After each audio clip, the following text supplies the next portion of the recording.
नमस्कार, आप देख रहे हैं न्यूज नेशन। मैं हूं आपके साथ रोमिता तिवारी। शुरुआत करेंगे इस बुलेटिन की। इजराइल के लिए गाजा की जंग का एकमात्र मकसद हमास का संपूर्ण खात्मा और बंधकों की सुरक्षित वापसी है। लेकिन राफा में हमास की एक सुरंग से 6 इजरायली बंधकों के शव मिलने के बाद गाजा में जंगी हालात 180 डिग्री टर्न ले चुके हैं। बंधकों के शव मिलने के बाद इजराइल में नेतन्याहू के खिलाफ लोगों का आक्रोश फूट पड़ा है।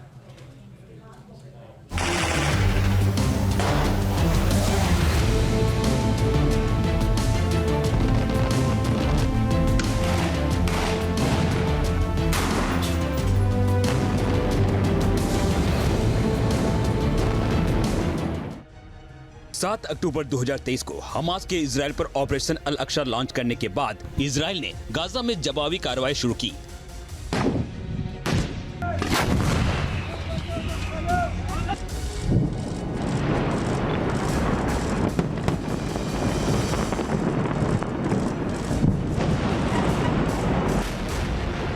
गाजा जंग के दौरान 2 बार युद्ध विराम हो चुके हैं। बंधकों की हमास और फिलिस्तीनी कैदियों से अदला बदली भी हुई है। कुछ बंधकों को इजराइल सेना ने हमास के कब्जे से रेस्क्यू भी किया है, लेकिन अभी भी हमास के पास दर्जनों इजरायली बंधक हैं। लेकिन बीते 24 घंटे में गाजा में कुछ ऐसा हुआ है जिसे इजराइल हमास के बीच जारी जंग के थमने की उम्मीद टूटती नजर आ रही है।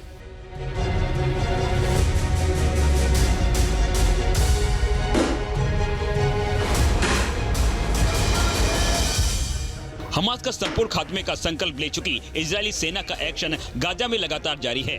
इस बीच हमास के साम्राज्य को नेस्तनाबूद करने का संकल्प ले चुके इजराइल को बड़ा झटका लगा है। दक्षिणी गाजा के सुरंग से 6 बंधकों के शव बरामद होने के बाद से तेल अवीव से लेकर पेंटागन तक हड़कंप मचा हुआ है।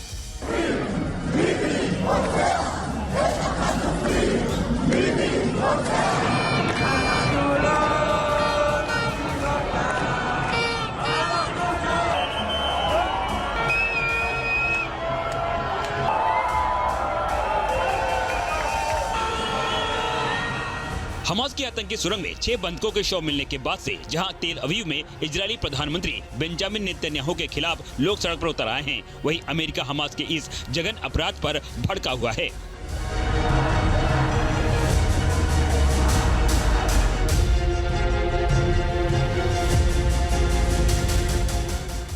ओरी डेनिनी, एडन येरूशलेमी, अलेक्जेंडर लोबानोव, अल्मोग करुशी, हर्ष गोल्डबर्ग पोलिन, कार्मेल गैट, 2 महिलाएं और 4 पुरुष। ये तस्वीरें उन्हीं बंधकों की हैं जिन्हें हमास के आतंकियों ने बेरहमी से मार दिया है।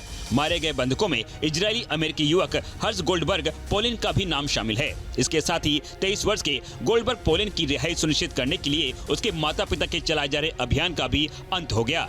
इजरायली सेना का कहना है कि जब तक वो बंधकों तक पहुँचते उससे पहले ही हमास के आतंकियों ने उन्हें मार दिया। बंधकों की पोस्टमार्टम से जो खुलासा हुआ है वो हमास की क्रूरता को बयां करता है, क्योंकि हमास के आतंकियों ने पॉइंट ब्लैंक रेंज से बंधकों को गोली मारी। इजरायल सेना के प्रवक्ता रियल एडमिरल डैनियल हगारी ने रविवार को कहा कि हमारे उन्हें बचाने से कुछ समय पहले ही उनकी निर्मम हत्या कर दी गई।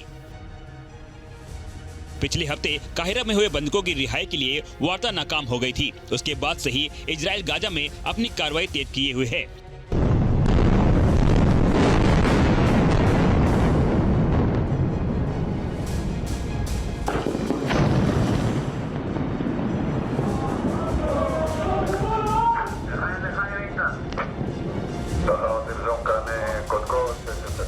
हालांकि पोलियो के वैक्सीनेशन के लिए इजरायली सेना ने अंतर्राष्ट्रीय दबाव के बाद 3 दिन का संघर्ष विराम किया था, लेकिन अब हमास की इस हिमाकत के बाद इजरायल बौखलाया हुआ है।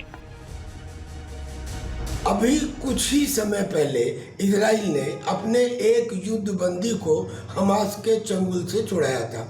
करीब करीब उसी जगह 6 और युद्धबंदियों को इजराइल छुड़ाने ही वाला था कि उससे कुछ ही मिनट पहले हमास को जब इसकी भनक लगी तो उन्होंने उन 6 के 6 युद्धबंदियों की हत्या कर दी, जिनमें एक अमेरिकी नागरिक भी था। अब ये इनह्यूमन तो है ही, लेकिन इससे इजराइल के प्राइम मिनिस्टर नेतन्याहू का भड़कना तय है। वो तो पहले ही ये कह चुके हैं कि मैं हमास के पूर्ण खत्म होने तक इस लड़ाई को जारी रखूंगा। इजरायली बंधकों के शव मिलने के बाद अब इन तस्वीरों को देखिए।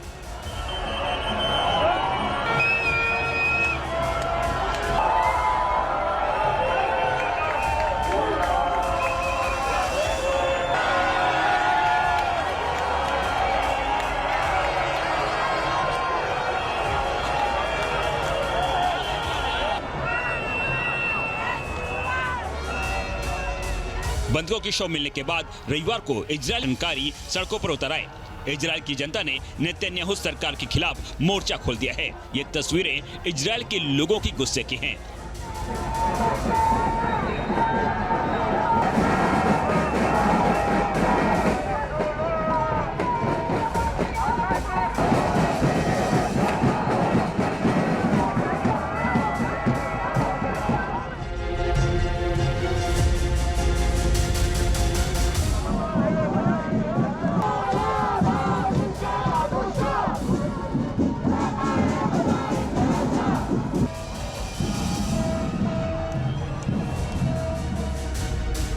इजरायली बंधकों को रिहा कराने के लिए युद्ध विराम समझौता कराने में असफल रहने पर इजरायली लोगों का गुस्सा कुछ यूं फूट पड़ा।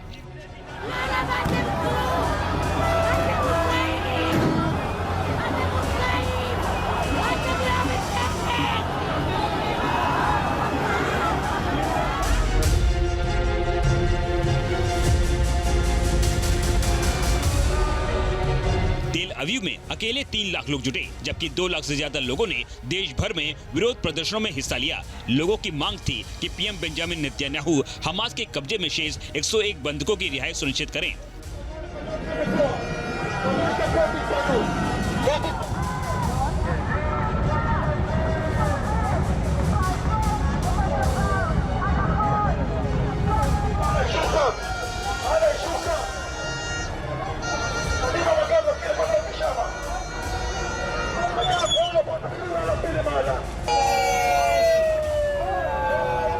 तस्वीरें यरूशलेम की हैं, जहां प्रदर्शनकारियों ने सड़कें जाम कर दी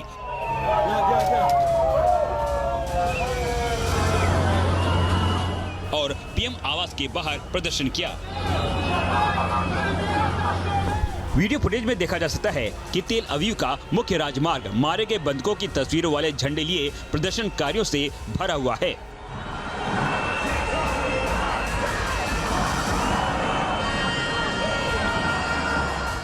ये तो स्वाभाविक था। जब हमास ने इजराइल के 6 युद्ध बंदियों की हत्या कर दी और ये भी बताया कि अगर इजराइल ने हमारे दिए गए फार्मूले को मान लिया होता तो इन 6 की हत्या ना हुई होती। देखने में ऐसा लग रहा है कि जैसे ये सीधे सीधे नेतन्याहू की गलती है और इसी वजह से इजराइल में उनके ऊपर प्रेशर बढ़ता जा रहा है। ये तो शुरू से, जब से लड़ाई शुरू हुई है तब से वहाँ के लोग नेतन्याहू के खिलाफ बोल रहे हैं। अगर नेतन्याहू हट भी जाते हैं तो क्या दूसरा हमास के ऊपर हमले कम कर देगा? मैं समझता हूँ कि इस विरोध का कोई और ज्यादा बड़ा असर नहीं है।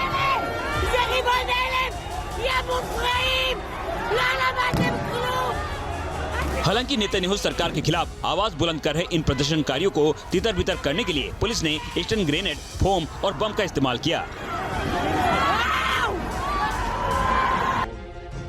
इस बीच इजराइल के पीएम बेंजामिन नेतन्याहू ने कहा है कि इजराइल तब तक आराम नहीं करेगा जब तक कि वो जिम्मेदार लोगों को पकड़ नहीं लेता। हालांकि नेतन्याहू पर बंधकों की रिहाई के साथ करीब 11 महीने से जारी युद्ध को समाप्त करने का भारी अंतर्राष्ट्रीय दबाव है। गाजा में इजरायली सेना के एक्शन के बाद से लगभग 23 लाख लोग प्रभावित हुए हैं। गाजा पट्टी का एक बड़ा हिस्सा अब खंडहर बन चुका है। हमास का साम्राज्य भी करीब करीब सिमट चुका है।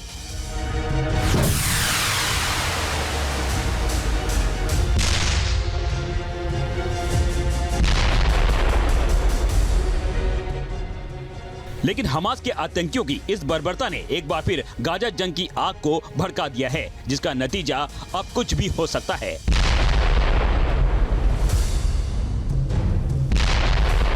Team news nation. News nation अब व्हाट्सएप पर खबरों की ताजा अपडेट के लिए न्यूज नेशन के इस QR कोड को स्कैन करें।